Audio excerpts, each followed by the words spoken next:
നമ്മുടെ മുമ്പിൽ വരുന്ന കണക്കുകൾ 21-48 എന്നതാണ്. 48 വളരെ കംഫർട്ടബിൾ ആയിട്ടുള്ള ഒരു വിജയത്തിലേക്ക് തന്നെ ബി ജെ പി പോയിക്കൊണ്ടിരിക്കുന്നു എന്നുള്ളത് കൂടിയാണ്. കേവല ഭൂരിപക്ഷം കടന്നു നിൽക്കുന്ന ഒരു ലീഡിലാണിപ്പോൾ ബി ജെ പി ഉള്ളത്. കേവലം 21 ഇടത്ത് 25, 23, 21 എന്ന നിലയിലുള്ള ഒരു പടിയിറക്കമാണോ ആം ആദ്മി പാർട്ടിക്ക് ഇപ്പോൾ സംഭവിക്കുന്നത്? നമ്പർ കുറഞ്ഞുകൊണ്ടേയിരിക്കുന്നു. ആകെ ലീഡ് ചെയ്യുന്ന മണ്ഡലങ്ങളുടെ എണ്ണത്തിൽ ഇപ്പോൾ ആം ആദ്മി പാർട്ടിക്ക് നഷ്ടം സംഭവിക്കുന്നു, കുറവ് സംഭവിക്കുന്നു എന്നുള്ളതാണ്. 21 ഇടത്ത് മാത്രമാണ് ആം ആദ്മി പാർട്ടി ഇപ്പോൾ ലീഡ് ചെയ്യുന്നത്. ബി ജെ പി 48ലേക്ക് ഉയരുകയും ചെയ്തു. കോൺഗ്രസ് നിന്ന നിൽപ്പാണ്, ഒറ്റ സീറ്റിൽ ലീഡ് ചെയ്യുന്നു എന്നുള്ള ആദ്യം മുതലുള്ളത്. ഒരു തവണയോ മറ്റോ 2 മണ്ഡലം എന്ന് വന്നു, പിന്നീട് അത് 1ലേക്ക് ചുരുങ്ങി, അങ്ങനെ തന്നെ തുടരുകയും ചെയ്യുന്നു എന്നുള്ളതാണ്. ഏതായാലും വളരെ ശക്തമായ മത്സരം നടന്ന മണ്ഡലങ്ങളിലൊക്കെ ബി ജെ പിക്ക് വലിയ മുൻതൂക്കം നേടാൻ ദില്ലിയിലെ ഈ തെരഞ്ഞെടുപ്പിൽ കഴിഞ്ഞു എന്നതാണ് വസ്തുത.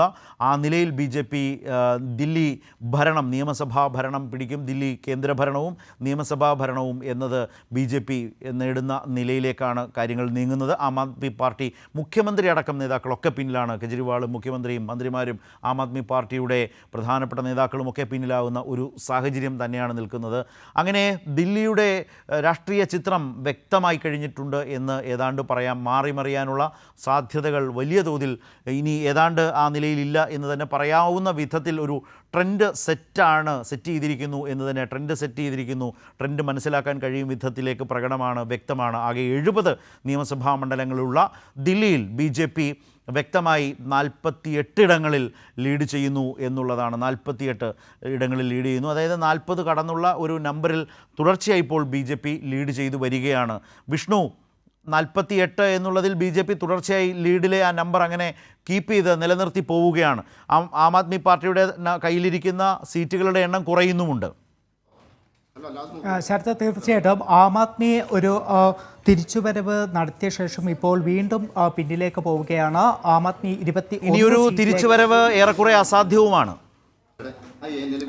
ശരത്, അത്തരത്തിൽ തന്നെയാണ് ആം ആദ്മി ഇനി തിരിച്ച് വരിക എന്ന് പറയുന്നത് അസാധ്യമെന്ന് തന്നെ പറയേണ്ടി വരും. കാരണം ബി ജെ പി അവരുടെ ലീഡ് നില വർദ്ധിപ്പിക്കുന്ന കാഴ്ചയാണ്. അതിൽ ഏറ്റവും പ്രധാനമായി നമുക്ക് പറയേണ്ടത് അതിഷി ഒരു ഘട്ടത്തിൽ മുന്നോട്ട് വന്നെങ്കിലും ഇപ്പോൾ അതിഷി വീണ്ടും കൽക്കാജിയിൽ പിന്നിലേക്ക് പോയിട്ടുണ്ട്.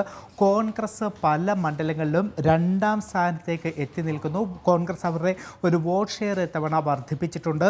ആ കോൺഗ്രസ് പിടിക്കുന്ന വോട്ടുകളാണ് പല മണ്ഡലങ്ങളിലും നിർണായകമാകുന്നത്. അതായത് ആം ആദ്മിക്ക് ലഭിക്കേണ്ട വോട്ടുകൾ കോൺഗ്രസിലേക്ക് പല മണ്ഡലങ്ങളിലും ഇപ്പോൾ പോയിട്ടുണ്ട്.